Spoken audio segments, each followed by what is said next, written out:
ஜெய் வாசவி. எல்லாருக்கும் நமஸ்காரம் சொல்கிறது தாராபுரம் சசிகலா சுந்தரராஜன். இப்போ அழகான க்யூட்டான ஒரு சங்கச்சக்கரை நாம் எப்படி செய்யுதுன்னு பார்க்கலாம். வாங்க வீடியோக்குள்ளே போகலாம். தேங்க்யூ. ஹாய் ஃப்ரெண்ட்ஸ், எல்லாருக்கும் வணக்கம் சொல்கிறது தாராபுரம் சசிகலா சுந்தரராஜன். இப்போ நம்ம இந்த லேஸு, இது மாதிரி லேஸஸ்ஸு, இது மாதிரி ப்ளவுஸ்குள்ளே வைக்கிறதெல்லாம் இருக்கும் இல்லையா, இதையெல்லாம் வச்சு கூட நம்ம சங்குச்சக்கர நாமம் எப்படி பண்ணுறதுன்னு சொல்லித்தரேன். இப்போ இது என்ன அப்படின்னா, நம்ம ஒரு கிஃப்ட் கொடுக்குறோம், ஒருத்தருக்கு வராங்க அப்படின்னா, இப்போ ப்ளவுஸ் பிட்டு இதெல்லாமே கொஞ்சம் பற்ற மாட்டேங்குது, இதெல்லாம் தூக்கி போட்டுறாங்க. இப்போ நம்ம நான் சங்குச்சக்கர நாமம் இதெல்லாம் செஞ்சு கொடுத்தோம் அப்படின்னா, வேல் இது மாதிரி எது வேணாலும் பண்ணி கொடுக்கலாம். இது மாதிரி செய்கிறப்ப அவங்க வீட்டில் வச்சுக்குவாங்க. நம்ம கொடுத்த ஞாபகம் அவங்களுக்கு இருக்கும், நம்மளையும் நினச்சிட்டு இருப்பாங்க. இப்போ இதுக்கு என்னென்ன திங்ஸ் வேணும் அப்படின்னா, இது மாதிரி ஃபோம் சீட்டு இல்லாட்டி கிளாத்து எது வேணாலும் எடுத்துக்கலாம். கீழே கெட்டியான அட்டை வச்சுக்கோங்க. கிளாத்துனா ஃபோம் ஷீட்டுனா இது மாதிரி எடுத்துக்கிட்டால் போதும். அப்புறம் இது மாதிரி லேஸஸ்ஸு, சைட் டெக்கரேஷனுக்கு ஏதாச்சும் லேஸு எது வேணாலும் நீங்கள் எடுத்துக்கலாம். இப்போ நான் இந்த 2 பூ மரம் வெட்டி எடுத்திருக்கேன். இந்த பூ மரம் லேஸஸ் விற்கிது கடையில், இது அப்படியே ஒரு ரோல் வாங்கி வச்சுருக்கேன். இதில் தான் அப்புறம் இது மாதிரி லேஸ் இருக்குது. அப்புறம் இது மாதிரி எடுத்திருக்கேன். அப்புறம் இது மாதிரி லேஸு எல்லாம் வச்சு தான் நம்ம சங்குச்சக்கர நாமம் சிம்பிளாக எப்படி ஈஸியாக குயிக்காக பண்ணலாங்கிறத பார்க்கலாம். க்ளூ கன்னு எடுத்துக்கலாம், நீங்கள் இல்லாட்டி ஃபெவிகாலும் கூட எடுத்துக்கலாம். இப்போ என்ன பண்ணுறதுன்னு பார்க்கலாம்.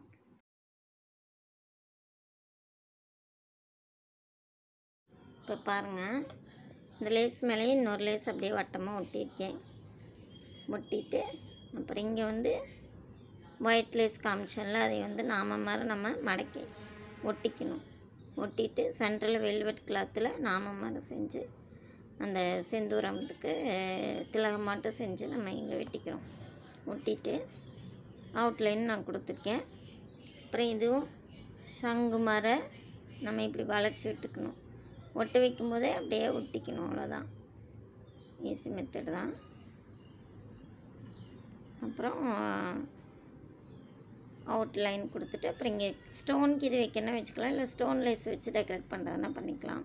சென்டரில் ஸ்டோன் ஒட்டணும்னா ஒட்டிக்கலாம். இங்கேயும் ஒட்டிட்டு நான் காமிக்கிறேன். என்கிட்ட இருக்கிறத வச்சு நான் செய்கிறேன். நீங்கள் உங்களுக்கு எப்படி கிரியேட்டோ அது மாதிரி பண்ணிக்கலாம். இப்போ இது மாதிரி நான் பெயிண்ட்டு தான் பண்ணியிருக்கேன் அதில் சைடில். இப்போ அது ஃபினிஷ் ஆயிடுச்சு. பாருங்கள் எவ்வளோ க்யூட்டாக அழகாக இருக்குது. காஞ்சதுக்கு பின்னால் ஒரு பாலித்தீன் கவரு இருக்குமில்ல, கெட்டி கவரு, அதில் போட்டு நம்ம பேக் பண்ணிட வேண்டியதான். பண்ணிவிட்டு பின்னால் ஷில்லோ டேப் போட்டு ஒட்டிட்டோம் அப்படின்னா, டபுள் டேப் பின்னால் போட்டோம்னா எங்கே வேணாலும் ஒட்டிக்கலாம். நம்ம பூஜா கொண்டு ஹாலு எங்கே வேணாலும் நம்ம ஒட்டிக்கலாம். இதே மாதிரி செய்து பாருங்கள். Thank you friends.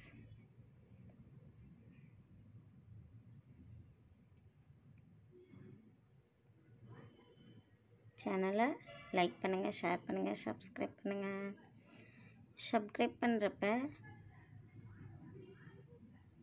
பார்த்துக்கிட்டே இருங்க. கொஞ்சம் லேட்டாகி தான் என்னோடய போஸ்ட் வரும், டெய்லியெல்லாம் வராது.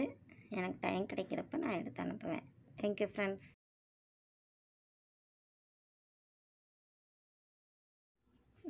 பாருங்கள், பின்னால் கவரில் போட்டுட்டு டபுள் டேப் ஒட்டியிருக்கேன். இதை நம்ம எடுத்துகிட்டு நம்ம எங்கே வேணாலும் ஒட்டிக்கலாம். ஆமாம், சங்குச்சக்கரம் இல்லை மாட்டணும் அப்படின்னா இங்கே ஊசி நூல் போட்டு த்ரெட்டு போட்டு இது பண்ணிக்கலாம். இல்லை பின்னால் ஒட்டி போட்ட வச்சு கூட அப்படியே ஸ்டிக் பண்ணி மாட்டிக்கலாம். Thank you friends. செஞ்சு பாருங்கள் எல்லோரும். சங்குச்சக்கரம் நாமம். ஜெய் வாசவி. ஹரே வெங்கடேஷா. ஓம் நமோ நாராயணாய நமக அப்படிங்கிற வாசம் கூட நீங்கள் மேலே எழுதி உள்ளே வச்சுக்கலாம்.